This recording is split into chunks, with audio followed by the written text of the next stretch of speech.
What if the Republicans won the Spanish Civil War and the Nationalists lost? Before we can answer that and take a look at the effects of the Republican victory, we're going to need to look into the conditions that created a Republican defeat and a Nationalist victory in our timeline so we know what changes need to be made, and then we can look into how those changes will affect our scenario. First, the Republican factions of the Spanish Civil War had a variety of political ideologies, and some units, most notably the POUM, were very under-equipped, understaffed, inexperienced, and most notably were too busy purging one another to fight against the Nationalists. In order for a Republican victory to occur, they need to have an actual unified front against the Nationalists instead of just claiming to be a popular front and be a loose coalition. They all need to be united, which is asking a lot, so this united front thing will only last for the duration of the Civil War and not after. As some shameless self-promotion, I recommend that you watch my Spanish Civil War factions video for extra context to get a brief understanding of some of the major Nationalist and Republican factions that were in the Civil War and why they hated each other and what became of them. Okay, back to the scenario.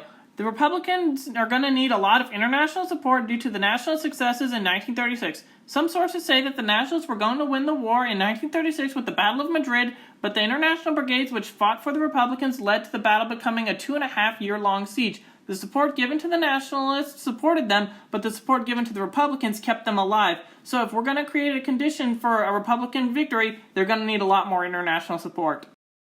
This brings us to another aspect of the war, which was Soviet aid to communist groups. This has its pros and cons for the Republicans. The benefits were that communist groups received modern Soviet equipment and put up more of a fight against the Nationalists. Some drawbacks, however, were that some of these groups took orders specifically from Moscow and placed purging other communist and left-wing Republican factions as a higher priority than fighting against Nationalists. Another drawback was that the Nationalists received more support from within Spain from groups due to the perceptions that all the Republicans were communists, as the communists were committing the Red Terror all throughout Spain during the war, and this also resulted in foreign volunteers coming to fight for the Nationalists. Next up, the French would need to support the Republicans. In our timeline, the French wanted to support the Republicans but were prevented from doing so for a variety of reasons, including French politics. French aid being sent to the Republicans will be its own alternate history video, so we're not going to really emphasize French support here in this video. But the point is that non-communist support is coming to the Republicans. Another change that we can make is to have General Francisco Franco be killed in Morocco during the Rif War, where in our timeline, a Moroccan sniper had shot the cigar out of Franco's mouth, but for some reason never took another shot at him. In this alternate timeline, the sniper takes that second shot and kills Franco. This will hinder the Nationalists, as Franco was their leader after Sanjuanjo died in a very dumb plane crash. And also, Franco was an effective military commando during the Civil War, and without him, the Nationalists will be hindered. Without Francisco Franco, the Nationalist factions might not be able to effectively unite in 1937.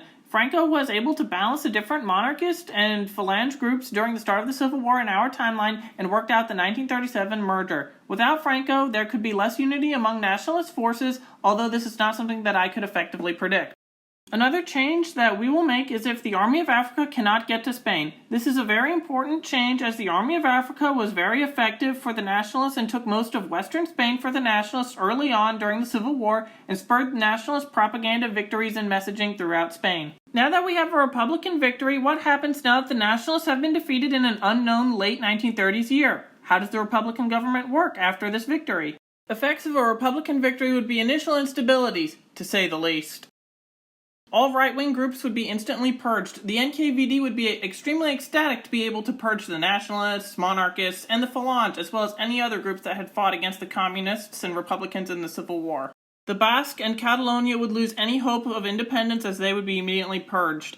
All of this would occur as a rift between Republican groups that were ruling Spain grows. France gives aid to more liberal, more center-left to left-wing factions of the Popular Front, and the USSR gives aid to communist factions and, more importantly, factions that align with Moscow's views.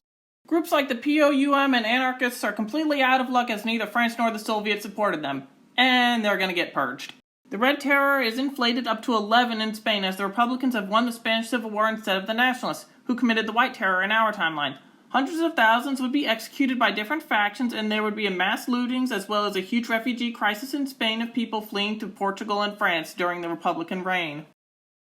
The USSR desires a Soviet puppet state, but they cannot fully take control over Spain yet and do classic purgings of the right before they can purge other leftist factions that do not align with their own views.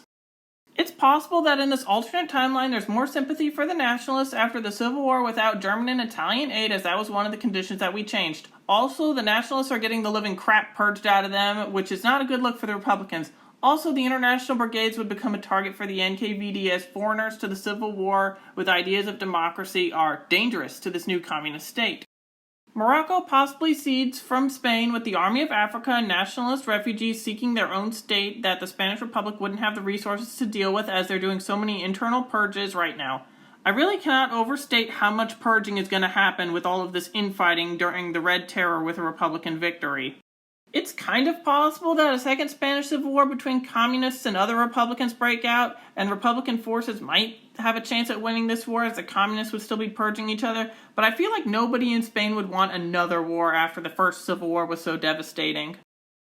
If communism emerges as the dominant ideology in the end for Spain as a result of Soviet support for their own factions during the Civil War, then Spain eventually joins World War II against the Germans during Operation Barbarossa. The Germans invade Spain and deals with a massive insurgency there. The nationalists in Morocco join the war, and a nationalist puppet state is established in Spain, which oversees its own mass purges of communists and Republicans after the first Civil War had happened.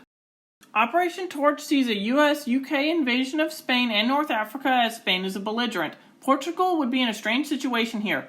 After communism had risen in Spain, the Portuguese government would likely turn hard to the right out of fear of the Spanish spreading the communist ideology to Iberia. Portugal might see the Germans and Italians as viable security partners and join the Axis, but I couldn't predict how that would go. However, the Portuguese would have incentives to join the Allies in 1942 and possibly switch aside from the Axis if they had done so in the face of a massive Allied invasion of Western Europe.